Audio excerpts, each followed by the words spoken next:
अस्सलाम वालेकुम जी and welcome back to our channel stars with एज के। हमारा ये जो सेक्शन है, इस सेक्शन में हम आपकी मुलाकात डिफरेंटली एबल्ड इंडिविजुअल्स के पेरेंट्स से करवाते हैं सो दैट उनकी जर्नी और उनके एक्सपीरियंसेस आपके साथ शेयर किए जाएं और एक्सप्लोर किए जाएं और उनसे सीखें हम। हम फ्यूचर में भी ऐसी हेल्पफुल वीडियोस और सेशंस आपके लिए लाते रहेंगे। आपसे यही रिक्वेस्ट कि हमारे चैनल को ज़रूर सपोर्ट कीजिए, सब्सक्राइब कीजिए और शेयर कीजिए और पेरेंट्स तक सो दैट उन तक भी ये इन्फॉर्मेशन पहुंच सके। चलते हैं जी आज के सेशन की तरफ। आज के सेशन में हमें कराची से ज्वाइन किया है मिस मारिया खुर्रम ने। आइए इनसे मिलते हैं और इनकी जर्नी और इनके एक्सपीरियंसेस के बारे में जानते हैं और सीखते हैं। Thank you very much miss Maria Khurram कि आपने इस सेशन के लिए टाइम निकाला and welcome to our channel. वालेकुम सलाम। Thank you so much for inviting me और थैंक यू सो मच कि आप इतना पेरेंट्स की हेल्प कर रहे हैं, उनकी मदद कर रहे हैं। Thank you for that. Allah आपको इसमें कामयाब करे। बहुत शुक्रिया जी। तो मिस मारिया, हम यहाँ से स्टार्ट करते हैं कि हमें थोड़ा सा बताइए कि अपने बच्चों के बारे में जो चैलेंज के साथ हैं और करंटली उनकी एज है क्या? मेरा 2 बेटे हैं। बड़े बेटे का नाम मुर्तज़ा है, he is 14 years old now. और छोटा बेटा है, उसका नाम है Haider, he is 8 years old. Hmm. Murtaza का जो है वो माइल्ड ऑटिज़्म, पीटीडी एनओएस उसको डायग्नोज़ हुआ था। उस टाइम पे जो है ऑटिज़्म जो है वो कैटेगरीज़ में होता था। अब तो एक ही अम्ब्रेला में उन्होंने कर दिया है, उस वक़्त नहीं होता था। और हैदर का जो है वो माइल्ड टू मॉडरेट, लेकिन मुझे वो थोड़ा मॉडरेट की तरफ ज़्यादा लगता है क्योंकि he is very very typical autistic. उसके अंदर ऑटिज़्म के काफ़ी फीचर्स जो हैं वो पाए जाते हैं। हम्म। चैलेंजेस तो अब तक चल ही रहे हैं, क्योंकि हैदर का जो है वो ज़्यादा बिहेवियर इश्यूज बहुत हैं और उसको लेके मैं बहुत भागी हूँ इधर-उधर। तो चैलेंजेस तो अभी भी चल रहे हैं। मुर्तज़ा माशाल्लाह से आप सब उसको देखते ही रहते हैं कि उसमें माशाल्लाह से बहुत इम्प्रूवमेंट है। बहुत उसमें बहुत चेंजेस आई हैं। यही हम्म। है।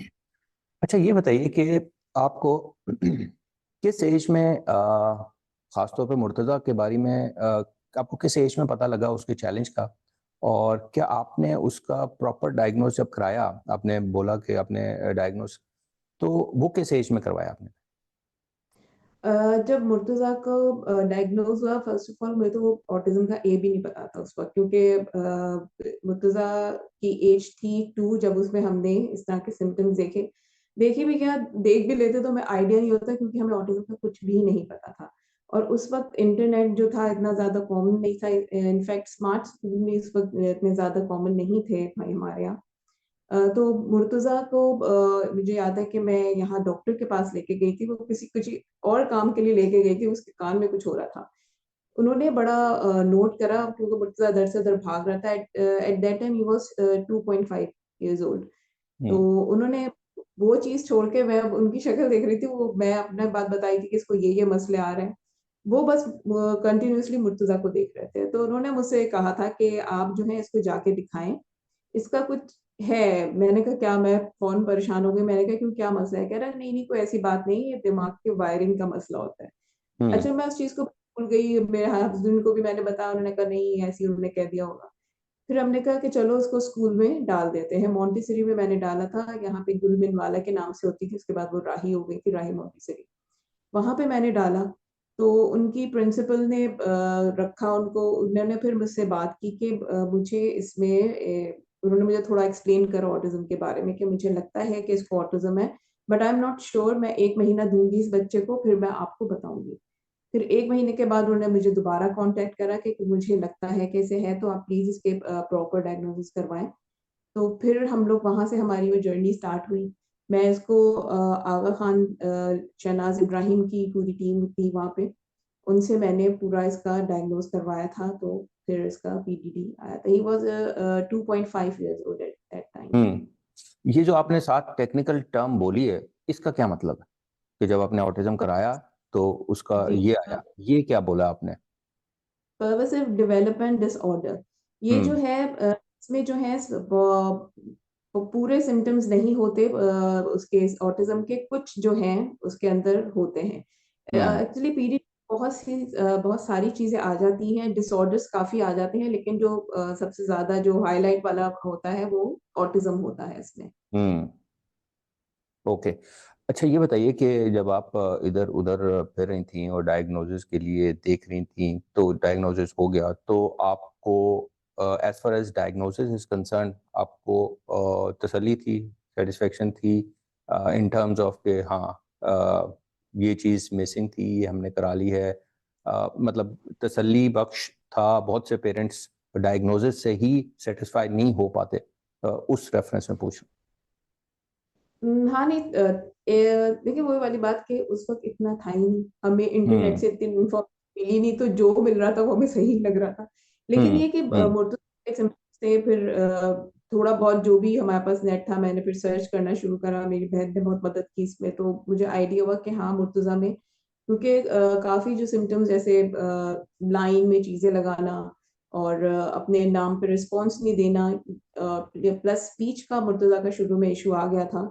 एट द एज ऑफ 2 ये थोड़े टाइम के लिए म्यूट भी हुआ था, इसकी वर्ड्स भी कम हो गए थे, मतलब आ गया था मसला स्पीच में। फिर at the age of 5 Murtaza ने फिर दोबारा इसकी स्पीच आनी शुरू हुई थी। तो हम्म। हाँ सिम्टम्स थे, हम्म। और आई वाज सेट। अच्छा ये मतलब डायग्नोज हो गया, पहले भी आप देख रहे थे, ऑब्जर्व कर रहे थे, तो सोसाइटी के साथ इंटरेक्शन आपका मुर्तज़ा को लेके कैसा रहा, अर्लियर एक्सपीरियंस? और फैमिली में भी किसने सपोर्ट किया आपको बहुत ज़्यादा? इसके बारे में अगर कुछ शेयर करें हमारे साथ। फैमिली में तो माशाल्लाह से मेरी फैमिली ने मुझे बहुत सपोर्ट करा है, मेरे पेरेंट्स, मेरी सिबलिंग्स, सब ने मुझे बहुत सपोर्ट करा है, और अब तक माशाल्लाह से मुझे कर रहे हैं। और आपका दूसरा सवाल क्या था, सॉरी? मैंने ये पूछा था कि जो सोसाइटी के साथ इंटरेक्शन मुर्तज़ा को लेके उसको कैसे शेयर करेंगे हमारे साथ? देखिए, मुर्तज़ा को देख के, आपने देखे होगा ऑटिस्टिक बच्चों को मोस्टली देख के नहीं पता चलता कि इनको ऑटिज्म है, जब तक वो कोई ऐसी हरकत ना करते या स्पीच का उनके पता चलता है। तो मुर्तज़ा जो है ऑब्वियसली उसको इंटरेक्ट करना नहीं आता था लोगों से बिल्कुल भी, स्पेशली बच्चों से तो बिल्कुल भी नहीं, लेकिन उसे बड़ा दिल चाहता था कि वो बच्चों में जाए, खेले। हम्म। लेकिन ऑब्वियसली हम बच्चों को भी कुछ नहीं कह सकते, क्योंकि जब मैं उनसे कहती कि तुम मुझसे खेल लो, जैसे नेबर में बच्चे होते हैं, मैं उनसे कहती थी कि तुम इसको भी अपने साथ खिलाओ, ये वो, तो वो कहते थे नहीं हम नहीं खिलाएँगे, ये तो समझता ही नहीं है बात को हमारी, ये तो कुछ करता ही नहीं है। तो हम्म। एक टाइम ऐसा आ गया था कि मुर्तज़ा मुर्तज़ा जैसे बहुत ही ज़्यादा सेंसिटिव बच्चा है। जब उसने देखा कि बच्चे उसको नहीं कर पा रहे, तो वो पीछे, वो उसने जाना छोड़ दिया था। वो बिल्कुल भी नहीं जाता था। फिर जब ये स्कूल गया है तो वहाँ पे भी एज़ सच इसकी वहीं तक ही दोस्ती रही जो थी, फिर खत्म हो गया। तो उसके कोई दोस्त नहीं है, एज़ सच कोई दोस्त नहीं है। और हमारी हम्म। इनफैक्ट खानदान में भी बहुत लोग, अब उनको भी काफ़ी पता चला है ऑटिज़्म का, तो मैंने तो तकरीबन जाना छोड़ ही दिया था, मैं बाहर नहीं निकल रही थी, बहुत कम मैं निकलती थी, क्योंकि हम्म। उतना फेस करना था आपको, हम्म। लोग अजीब हम्म। तरह से, क्योंकि मुझसे कोई ना कोई ऐसी हरकत कर देता था कि हम्म। लोग हम्म। देख रहे हैं, देख चले जा रहे हैं, तो मुझे बहुत अजीब-सा लगता था। हम्म। तो अब फैमिली में मुझे अच्छा लगता है कि वो लोग मुझे खुद बुलाते हैं कि नहीं, क्योंकि हैदर बहुत तंग करेगा, वो कहते हैं नहीं, नहीं फिर भी लेकर आओ, कोई बात नहीं, इट्स ओके। तो आई एम ग्लैड कि मुझे बहुत सपोर्ट मिली है। हम्म। अच्छा आप क्या समझती हैं कि एक हमारे यहाँ कुछ जगहों पे जॉइंट फैमिली सिस्टम है, कुछ अलग भी रहते हैं, तो क्या कोई जॉइंट फैमिली में रहना हेल्पफुल हो सकता है या उसके अपने चैलेंजेस होते हैं? वो किस तरह आप देखते हैं आई थिंक देखें, अगर सपोर्टिव है फैमिली तो फिर तो बहुत अच्छा है आपके लिए, क्योंकि उनको सँभालना, बच्चे को अकेला बहुत मुश्किल हो जाता है बच्चों को सँभालना, और अगर आपको दूसरे भी घर के काम हो और भी चीज़ें करनी हो। तो अगर आपको सपोर्टिव मिल रही है फैमिली, तो I think it's well and good. लेकिन मुझे बहुत सी मदर्स कॉन्टैक्ट करती रहती हैं, और कुछ तो है कि वो बता ही नहीं रही हैं फैमिली को, कि उन्हें पता है कि वो नहीं मानेंगे इस चीज़ को। इसको? जो बच्चे हैं वो मान ही नहीं रहे हैं कि नहीं, तुम सोच रही हो हमारी फैमिली में ऐसा चला आया है कि स्पीच नहीं आई है, लेट आई है, सही हो जाएगा, मत कराओ, ये ना करो, वो ना करो, इतना वो मत करो। एक तो हमारे ये बड़ा होता है कि बच्चे को लेबल नहीं करो, मुझे नहीं समझ हुँ, में आती हुँ, ये बात। हुँ, बच्चे के साथ होता है, जब मैंने मुर्तज़ा की वीडियोस बनानी शुरू की थी और डालनी शुरू की थी, तो मुझे लोगों ने बहुत कहा था कि आप क्यों बच्चे को लेबल कर रही हैं कि उसे ऑटिज़्म है, सही हो जाएगा। हुँ, मैंने कहा अगर है तो है, मैंने कहा जब मुझे कोई मसला नहीं है इस चीज़ से, तो मेरे ख्याल से किसी और को भी नहीं होना चाहिए मसला हुँ, इस चीज़ से। हुँ। अच्छा, ये बताइए कि थोड़ा-सा आगे चलते हैं, तो आपने बताया कि उसकी स्कूलिंग स्टार्ट की, तो स्कूलिंग या ऐसा सेंटर या दीगर फैसिलिटीज़ जो इन बच्चों के लिए चाहिए होती हैं, तो आपको उनको ढूँढने में परेशानी हुई, मुश्किल पेश आई या आराम से जगह मिल जाती? नहीं, बहुत मुश्किल हमें फ़ेस करनी पड़ी थी, कोई भी नहीं रख रहा था। जबकि मुर्तज़ा जो था वो बहुत बेहतर लेवल पे था, माने कि उसकी स्पीच मौजूद थी। बहुत बे अच्छी नहीं है स्पीच, लेकिन वो अपनी बात समझा सकता है। बहुत हुँ, इंडिपेंडेंट है मुर्तज़ा से, और बहुत छोटी एज में मुर्तज़ा इंडिपेंडेंट हो गया था। तो हुँ, उसके बावजूद हमें बहुत ज़्यादा मुश्किल फ़ेस करनी पड़ी। हम जहाँ जा रहे थे स्कूल्स में वो मना कर रहे थे, और अजीब तरह से, मतलब कि अजीब घबरा रहे थे, हमें समझ नहीं आता। आई रिमेंबर मेरे फादर उस वक़्त मेरे साथ होते थे, हुँ, तो हम लोग बहुत परेशान हो जाते थे। एट द हम रो पड़ते थे कि हमें समझ नहीं आ रहा हम क्या क्या करें। बड़ी हुँ, मुश्किल से स्कूल था, वहाँ पे फिर हमने मुर्तज़ा को डाला था, और आई थिंक मुर्तज़ा 3-4 साल गया है वहाँ पे। हुँ, हुँ। अच्छा, ये बताइए कि आपने कुछ थेरेपीज़ भी ली होंगी, मुर्तज़ा के लिए, हैदर के लिए ले रही हैं।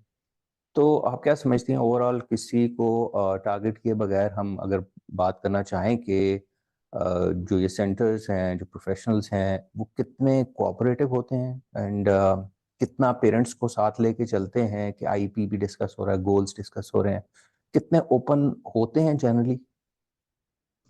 आई थिंक हर कोई तो नहीं होता, कोशिश करते हैं वो लोग, लेकिन जहाँ तक मेरा, ये सिर्फ़ मेरा ओपिनियन है, मुझे लगता है कि हर थेरेपिस्ट जो है हर बच्चे के लिए नहीं है। हुँ, नहीं कुछ नहीं हैंडल कर पा रहे होते हैं। अच्छा, मुर्तज़ा का ये था कि मैं मुर्तज़ा को थेरेपीज़ के लिए लेके गई हूँ जगहों पे, लेकिन अव्वल तो इतनी जगह का उस वक़्त मैंने कहा था, नेट हुँ, का इतना नहीं था, तो जगहों का पता ही नहीं चला, और आई थिंक उस वक़्त इतना था भी नहीं। हुँ, गिनी-चुनी जगह थी, बहुत लिमिटेड जगहें थी हमारे लिए। मुर्तज़ा को मैं स्पीच के लिए लेके गई थी, और वो मुझे नहीं एक्सप्लेन कर पा रही थी। मुझे ये होता था कि जब अगर मुझे ही समझ नहीं आएगा, तो हुँ, किस तरह से काम चलेगा। और अभी भी मुझे यही मसला होता है कि अगर थेरेपिस्ट मुझे नहीं सही से एक्सप्लेन कर पाएँगे, तो मैं इस तरह से नहीं चल पाऊँगी।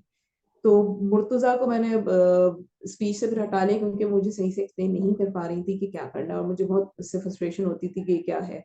जब मैं उन्हें काम करते हुए देखती थी, तो मुझे ये नहीं समझा पा रही होती थी कि ये जो मैं कर रही हूँ, वो क्यों कर रही हूँ। तो मुझे बड़ा, क्योंकि ऑब्वियसली हमें इतनी और नॉलेज थी ही नहीं कि क्या होता है, किस तरह से काम होता है इसमें, तो उस वक़्त तो बिल्कुल ही नहीं आता सब कुछ हमारे लिए। तो हुँ, ये मसले भी बहुत आते हैं। मुर्तज़ा जो है, एट द एंड मैं मुर्तज़ा को लेके गई थी सारा आलम के पास। हुँ, सारा हुँ, आलम ने बहुत ओटी की जो है, उन्होंने मुर्तज़ा की बहुत हेल्प की, और मुर्तज़ा की एकेडमिकली जो मुर्तज़ा जो चला है, वो सिर्फ़ उनकी वज़ह से चला है। हुँ, और फिर उसके बाद फिर मुर्तज़ा को मैंने उसकी देखा जाए तो उसकी एज़ सच कोई थेरेपी हुई नहीं है बेचारे की। हुँ, उसको सीधा उस मैडम के पास रहा है, फिर उसके बाद मैंने उसको म्यूज़िक इंस्टीट्यूट में डाल दिया था। बस फिर वो हुँ। वहीं उस वक़्त से वहीं है वो फिर। हुँ।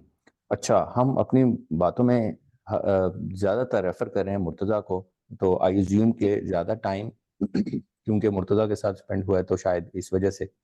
जी, अ, जी। अच्छा, एक चीज़ मैं पूछना चाहूँगा, हम थोड़ा और इसको आगे लेके चलते हैं कि कितना इम्पोर्टेंट है आप समझती हैं कि अ, ये फ़िगर आउट करना कि बच्चों में टैलेंट क्या है और उसको एक्सप्लोर करना कितना इम्पोर्टेंट है और कितना मुश्किल है। मेरे ख़्याल से मुझे मुझे तो लगता है कि ये फ़िगर आउट करना कि इस बच्चे में क्या टैलेंट है, ये भी खुद से एक टैलेंट है ये उस देखने वाले का। तो इसको कैसे देखती हैं? आई थिंक हमारे बच्चों के लिए स्पेशली ये बहुत ज़रूरी है, क्योंकि मुर्तज़ा में मैंने यही देखा था कि मुर्तज़ा का पढ़ाई की तरफ इतना ज़्यादा रुझान नहीं था, वो बहुत फ्रस्ट्रेट हो जाता था उसको समझने में। उसके लिए उसकी रिसोर्स टीचर के साथ वो जाता था, और उसका जो सारा जो काम था वो मॉडिफ़ाई करती थी, क्योंकि उसको उस तरीके से समझ नहीं आता, उसको डिफरेंट तरीके से समझाना पड़ता था। तो उसी वक़्त मुझे यही हुआ था कि मुझे बस ज़हन में मेरे ये बैठ गया था कि मुझे इसके लिए कोई स्किल ढूँढनी है इसकी, ताकि मैं उसको इसी चीज में आगे करती हूँ। इनफैक्ट मैं हैदर के लिए भी, हैदर में अब तक मैं ढूंढ ही रही हूँ, हम्म इंशाल्लाह मिलेगी। तो मुर्तजा में मुझे यही था कि मुझे कोई स्किल ढूंढनी है, और इसकी वजह से मैं उसको ऑब्जर्व करती रहती थी वो किस चीज में इंटरेस्ट ले रहा है। अच्छा, उसके पास टॉयज थे बहुत सारे, उसमें पियानो भी होता था, पियानो बड़े हम्म तोड़े हैं उसने, वो फिर भी उसको खरीद के देते थे क्योंकि वो उस पर ट्राई करता था। हमने कहा चलो हम्म सही है, ठीक है। तो all of a sudden I think at the age of 8 Murtaza ने, उसको यूट्यूब का भी बहुत शौक था, यूट्यूब में बहुत देख रहा था, तो हम्म म्यूजिक वीडियोस वो ज्यादातर देखता था और पियानो की। तो एकदम से उसने ना जो ये रिदम जो होती है, ये सॉरी पोयम जो थी कोई, आई थिंक उसने बजानी शुरू की। हम्म अभी मैं शौक क्या हो रहा है, मैंने कहा दोबारा बजाओ, उसने फिर बजा के सुनाई। तो हमारे लिए बड़ा वो था कि ये कैसे कर रहा है ये, सिर्फ हम्म क्योंकि मुर्तजा सिर्फ सुनता है और बजाता है, हम्म ही प्लेज ईयर्स। तो ये हमें बड़ा अमेजिंग लगा कि फिर हमने कहा कि इसको इसी में कंटिन्यू करना चाहिए कि फिर वो भी एक अलग स्ट्रगल थी कि मुर्तजा को हम्म भेजा कहाँ जाए, क्योंकि वही हम्म वाली हम्म बात कि इनको जाना बड़ा मुश्किल होता है कि किस तरह से उसको लेके जाए, उनको ट्रीट किस तरह से किया जाए, सब कुछ। तो हम्म वो भी एक स्ट्रगल थी, उसके लिए भी मैं इधर गई उधर गई।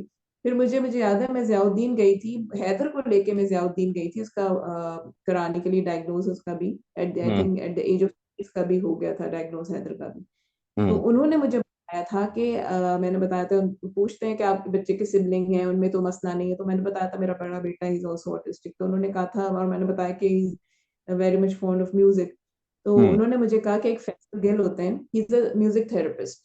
ओके। उन्होंने जियाउद्दीन में भी काम करा है उन्होंने, और जगह भी काम करा है। तो उन्होंने कहा आप इसको उसके पास, उनके पास लेके जाए।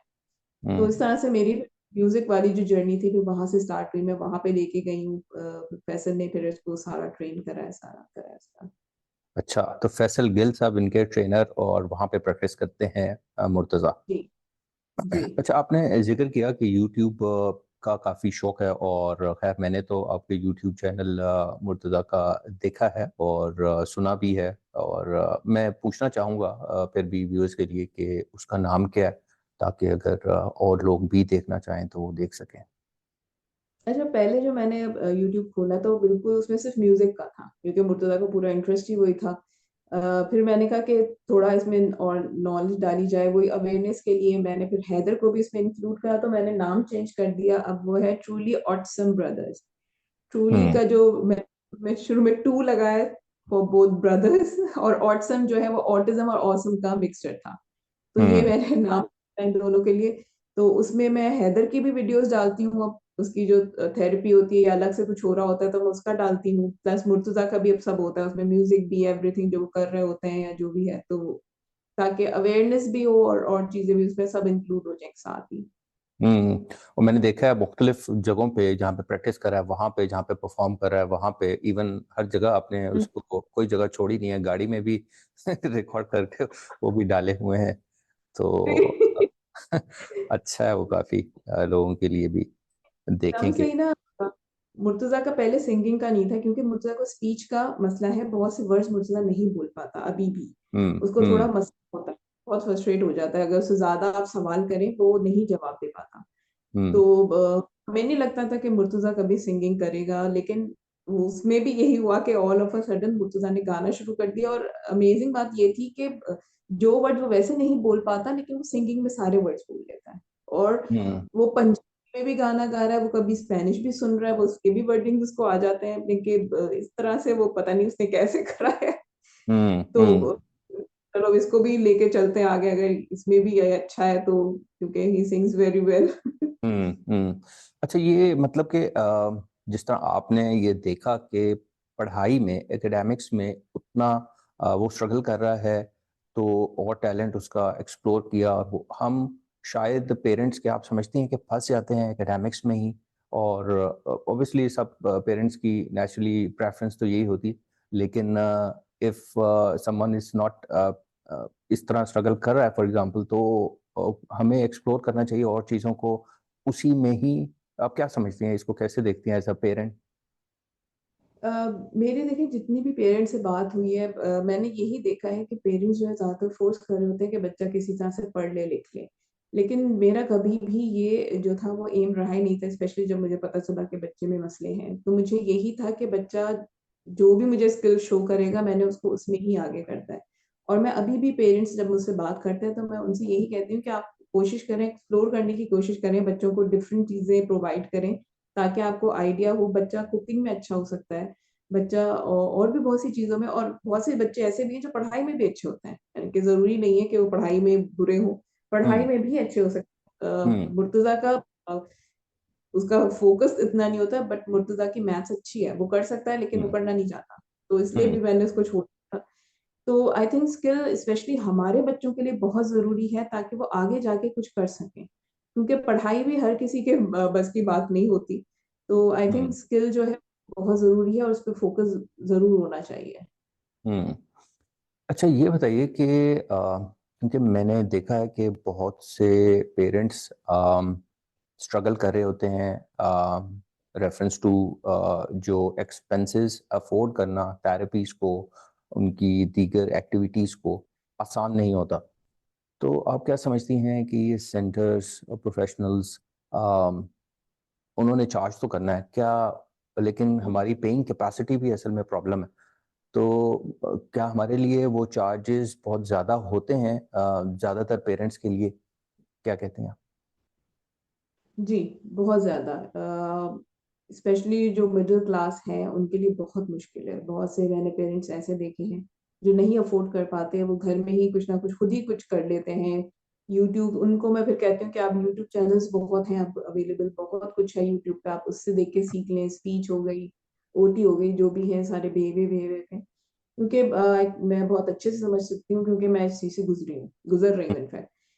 मुर्तज़ा का एक रीज़न ये भी था कि वो फ़ोकस नहीं करता था पढ़ाई पे, लेकिन एक रीज़न ये भी था कि मैं नहीं अफ़ोर्ड कर सकती, और मुझे उसको कहने में कोई वो नहीं है कि मैं वाक़ई हुँ, में नहीं अफ़ोर्ड कर सकती। क्योंकि हुँ, मोस्टली स्कूल्स हैं वो कहते हैं कि आप रिसोर्स टीचर रखें, जबकि हुँ, इनफैक्ट मुर्तज़ा को उतनी ज़रूरत नहीं थी, बट स्टिल रखा गया रिसोर्स टीचर को। और अब मुझे पता चला कि रिसोर्स टीचर अगर वो ट्रेन्ड है तो वो आराम से 30 टू 40 के चार्ज करती हैं। तो ये बहुत स्पेशली आज के ज़माने में जब इतनी ज़्यादा महँगाई हो रही है और आपको इतना स्ट्रगल करना पड़ रहा है, तो बहुत मुश्किल है। हुँ। चार्जेज़ बहुत हाई, काफ़ी हाई होते हैं थेरेपीज़ के। अच्छा ये बताइए कि आपने ऑनलाइन भी सर्विसेज़ लीं थेरेपीज़ ट्राई की? अगर की तो आप क्या समझती हैं कि ऑनलाइन थेरेपीज़ वर्क करती हैं? आपको कैसा एक्सपीरियंस रहा? ऑनलाइन थेरेपी हर बच्चे के लिए नहीं हो पाती। मुर्तज़ा के वक़्त में तो मुझे ज़रूरत ही नहीं पड़ी, जैसे मैंने बताया उसको इतनी मैंने थेरेपीज़ कराई नहीं है और उस हुँ, वक़्त तो ऑनलाइन का कोई था। हैदर के लिए मैंने ट्राई की थी, लेकिन नहीं, नहीं हो सकता। वो बच्चे जो बहुत हाइपर हैं, जिसको पेरेंट्स को जैसे मुझे मसला होता है हैदर को हैंडल करने में, उसको बैठाने में, क्योंकि उसकी सिटिंग टॉलरेंस नहीं है। तो मेरा नहीं ख़्याल कि ऑनलाइन नहीं, हमारे बच्चों के लिए नहीं, I don't think so. Specially जो हुँ, हाइपर हैं और कंट्रोल में नहीं आ रहे, तो आप उनको किस तरह से करेंगे? तो आई हुँ। थिंक हैदर के लिए पर्सनली तो जाके कर। आपने बताया कि वो क्वाइट टिपिकल ऑटिस्टिक बच्चा है और उसमें जी, काफ़ी फीचर्स हैं उसके, तो may be one of the reason के ऐसे जिनके साथ ज़्यादा चैलेंज हो उनको हैंडल करना शायद ऑनलाइन में ईज़ी नहीं होगा। बिल्कुल भी अच्छा नहीं। एक चीज़ बताइए कि आप जब इनके साथ काम कर रही हैं अपने बच्चों के साथ, तो क्या आपने खुद भी कुछ ट्रेनिंग ली, कुछ एजुकेट किया खुद को प्रॉपर तरीके से या यूट्यूब से और इधर-उधर के रिसोर्सेज़ से? मुर्तज़ा के टाइम पे तो जैसे आपने बताया कि रिसोर्सेज़ भी कम थे और समझ नहीं आता था कि कहाँ से किया जाए। तो कैसे इनको खुद कैसे मैनेज करने के लिए क्या किया खुद से आपने? यही कि मैंने वो तो गूगल से बहुत सर्च करती थी मैं। अब तो अल्लाह का शुक्र है, मुर्तज़ा के वक़्त में मुझे बताया कि नहीं था, लेकिन हैदर के वक़्त में मैंने बहुत सर्च करा है, क्योंकि हैदर के वक़्त में मुझे बिल्कुल नए सिरे से शुरू करना पड़ा है। हुँ, लोग समझते हैं ऑटिज़्म है तो वो एक ही किस्म का होगा, ऑटिज़्म में बच्चों में यही सारे मसले होंगे, लेकिन मेरे दोनों जो बेटे हैं बिल्कुल ऑपोज़िट हैं। मैंने वो चीज़ें कभी देखी ही नहीं थी जो मुझे हैदर के वक़्त में देखने को मिल रही है। मुझे आइडिया ही नहीं था कि ये भी हो सकता है, ये भी हो सकता है। तो मेरी हुँ, रिसर्च भी फिर वो उस तरह से करने लगी कि क्या हुँ, है, ये क्यों होता है? हुँ, फिर मैंने शुमाइला नौरीन है उनका आईबीटी का उनका जो होता है कोर्स जो करवाती है, मैंने वो करा था। लेकिन वो मेरे से गुजर गया, मुझे नहीं समझ आया। मुझे बहुत से लोगों ने कहा कि आप इस चीज में आप इतना ऑटिज्म का करती हैं, तो आप कुछ खुद भी स्टार्ट कर दें, लेकिन टू बी वेरी ऑनेस्ट मैंने कहा मुझे अपने बच्चे संभालने में इतना मसला होता है, मैं दूसरों के नहीं संभाल सकती, मेरे बहुत मसला हो। और आई हम्म थिंक देखिए बच्चा जो है वो डिफरेंट है, आपको आई थिंक थेरेपीज भी डिफरेंट तरीके से करनी पड़ती है। मैं सिर्फ ये देखती हूँ कि मेरे बच्चे में क्या मसला हो रहा है, तो मैं उसी हम्म को के लिए सर्च करना, फिर उसी पे ही काम करना, फिर उसकी नेचर को भी दिमाग में रखना कि ये इस तरह से। अब हैदर जो है उसकी फिक्सेशन बहुत बुरी है, यानी कि अगर आप एक चेयर जो है अगर वो पूरा दिन एक जगह पड़ी हुई है तो दूसरे दिन आप उसको हिला नहीं सकते, उसका वो टेंट्रम शुरू हो जाएंगे। फिर मैंने इसको सोचा कि इसको किस, अभी भी उसकी फिक्सेशन बहुत है, लेकिन अब ये है कि उसको चेंज करना, जगहों को चेंज करना, वो टेंट्रम तो आता है, लेकिन ये है फिक्सेशन है, तो फिर वो एक दो दिन में वो भी चीज सेट हो जाती है। तो उसकी हम्म नेचर को देखते हुए, उन चीजों को देख के ही मैं उस चीज को हैंडल करती हूँ। मैं बल्कि बुक से नहीं देखना, मैं खुद ही वो करती हूँ कि मुझे किस तरह से इसको लेके चलना है। ऑब्वियसली हम्म थेरेपिस्ट हेल्प करते हैं, स्पीच के लिए हैदर जा रहा है क्योंकि हैदर जो है इज नॉन वर्बल, उसकी स्पीच नहीं है, तो उसको जो है हम थोड़ा बहुत मैं साइन लैंग्वेज प्लस जो है उसको एएसी डिवाइस पे लाना चाह रहे हैं। पैक्स पे तो थोड़ा फ्रस्ट्रेट होता है, साइन लैंग्वेज मुझे नहीं लगता था कि वो करेगा, लेकिन वो थोड़ा बहुत अब कर लेता है, तो हम्म हम इस उसको लेके चल रहे हैं। राइट। एक चीज जो मैं यहाँ पे ऐड करना चाहूंगा, मैं जो ऑब्जर्व किया है या मैं ये समझता हूँ कि जिस तरह आपने भी कहा उसको सेकंड करते हुए कि जो आईबीटी और आईबीए वगैरह की ट्रेनिंग्स हैं, आरबीटी की जो ट्रेनिंग्स प्रोफेशनल्स करवाते हैं वो एकेडमिक्स ओरिजिनेटेड होती हैं और फोकस्ड वही होता है, उसमें काफ़ी ज़्यादा टेक्निकल टर्म्स भी हैं, तो शायद पेरेंट्स, एक तो जो पढ़े लिखे पेरेंट्स हैं वो तो किसी हद तक उसको ग्रिप कर सकते हैं, समझ सकते हैं, बाकी पेरेंट्स के लिए काफ़ी मुश्किल होता है। और दूसरा ये कि जिस तरह आपने कहा कि उनके लिए, पेरेंट्स के लिए फोकस उनका बच्चा होता है कि उसको क्या क्या प्रॉब्लम्स आ रही हैं, उसको कैसे सॉल्व किया जाए इनके थ्रू। तो मेरा ख्याल है कि आईबीटी या आरबीटी की ट्रेनिंग करना एक अलग चीज़ है और उसको अप्लाई करना specific needs of their own kids, वो एक डिफरेंट है। हमें थोड़ी सी अपनी ट्रेनिंग्स को उस तरफ लेके जाना पड़ेगा अगर ज़्यादा हेल्पफुल करना है पेरेंट्स के लिए, क्योंकि सारे पेरेंट्स तो आरबीटी और आईबीटी के एग्ज़ाम भी नहीं देते या देना नहीं चाहते, शायद प्रॉब्लम्स हैं उसमें भी। हाँ, मैंने अच्छा। भी नहीं दिया क्योंकि मैं सिर्फ अपने बेटे के लिए ही कर रही थी कि मैं चाहती थी कि मुझे पता चले, मैं उस पे अप्लाई कर सकूँ। अच्छा, मेरे साथ ये मसला होता है कि मुझे पता बहुत कुछ होता है, लेकिन अप्लाई करना जो होता है, I think her hmm, parent के साथ ये मसला आता होगा, वो मुश्किल होता है। क्योंकि हुँ, बच्चे के स्पेशली अगर इतने चैलेंजेस हों, उनको हैंडल करना और उसको उसी तरीके से अप्लाई करना जैसे बुक्स में या वो बताते हैं, तो इट्स वेरी डिफिकल्ट, नहीं हो पाता, बहुत मुश्किल होता है उसको इस तरह से करना फिर। हुँ। अच्छा, एक चीज़ बताइए, आपके हस्बैंड जो हैं वो, उन्होंने कितना पार्ट प्ले किया? और आप क्या समझती हैं कि जहाँ पे दोनों तरफ से काम हो रहा हो, सपोर्ट मिल रही हो, एक तो सपोर्ट, दूसरा ये कि एक्टिवली पार्टिसिपेट करने से फ़र्क पड़ता है? इस बारे में अगर कोई एक्सपीरियंस अपना शेयर करना चाहें? नहीं, ज़रूरत तो बहुत आपको पड़ती है सपोर्ट की। शुरू में तो मेरे हस्बैंड जो थे वो डिनायल में ही थे कि नहीं, नहीं है। लेकिन फिर ये था कि वो बिज़ी ज़्यादा रहते हैं, तो वो उतना टाइम जो है वो नहीं दे सके। तो ये ज़्यादा जो थी वो स्ट्रगल मेरी थी। बट स्टिल वो कोशिश करते हैं, जितना कर सकते हैं वो करते हैं। हुँ, लेकिन बहुत आई थिंक आपके पार्टनर की सपोर्ट बहुत ज़रूरी है। और काफ़ी पेरेंट्स का मैंने, मेजॉरिटी बल्कि पेरेंट्स का मैंने देखा है कि फादर्स जो हैं वो उतने सपोर्टिव नहीं होते। क्योंकि वो हुँ, ये है कि उन्होंने जॉब नहीं है, वो थके हारे आएँगे तो नहीं दे पाते वो टाइम, तो उससे बड़ा इफ़ेक्ट पड़ता है। हुँ। अच्छा, लास्ट में हम ऑलमोस्ट एंड की तरफ जा रहे हैं। हम एक चीज़ ये पूछना चाहूँगा कि आप क्या समझती हैं कि इस फील्ड की बेहतरी के लिए हम जो रिहैब फील्ड है जिसमें ये सारे प्रोफेशनल्स आ जाते हैं, आप क्या समझती हैं एज अ पेरेंट? आपका इतना एक्सपीरियंस हो गया मुर्तज़ा को लेके, हैदर को लेके, आप क्या समझते हैं कि किन चीज़ों पे काम करने की या फोकस करने की ज़रूरत है from professionals point of view, ताकि पेरेंट्स को ईज़ हो सके, सपोर्ट मिल सके? किन चीज़ों पे ज़्यादा काम करने की ज़रूरत है या कहाँ हम करते हैं? आई थिंक बच्चों की सबसे पहले स्किल्स पे काम करने की बहुत ज़रूरत है। और टीनेजर्स के लिए मैंने ऐसा यहाँ पे कुछ देखा नहीं है। ये बच्चे टीनेज भी तो होंगे और आगे एडल्ट भी होंगे, तो मुझे अपने मुल्क में ऐसा कोई चीज़ नज़र नहीं आई। मैं मुर्तज़ा को लेके देखती हूँ कि मुझे नहीं कुछ समझ आता कि मैं उसका ये तो शुक्र था कि मुर्तज़ा में स्किल निकल आए, उसको फैसल जैसे टीचर मिल गए। हम्म। लेकिन हमें इन 2 चीज़ों पे बहुत काम करना चाहिए कि तो टीनेजर्स के लिए कुछ हो, उनकी स्किल्स पे काम करने के लिए इंस्टीट्यूट ऐसे खोलें, जिसमें इन बच्चों की स्किल्स पे काम हो, बच्चों से लेके एडल्ट तक। इनको जॉब्स प्रोवाइड करना, ये सब छोटा-मोटा ही काम इनको होना चाहिए ताकि ये आगे कुछ तो कर सकें, फिर ये कैसे इंडिपेंडेंट रहेंगे। तो ये हम्म। आई थिंक इस पे काम होना चाहिए हमारे हम्म। यहाँ। और गवर्नमेंट लेवल का तो मैं कुछ नहीं कह सकती। मेरे ख्याल से हम पेरेंट्स को या हम लोगों को ही आगे बढ़ के कुछ करना पड़ेगा कि कुछ करें इनके लिए।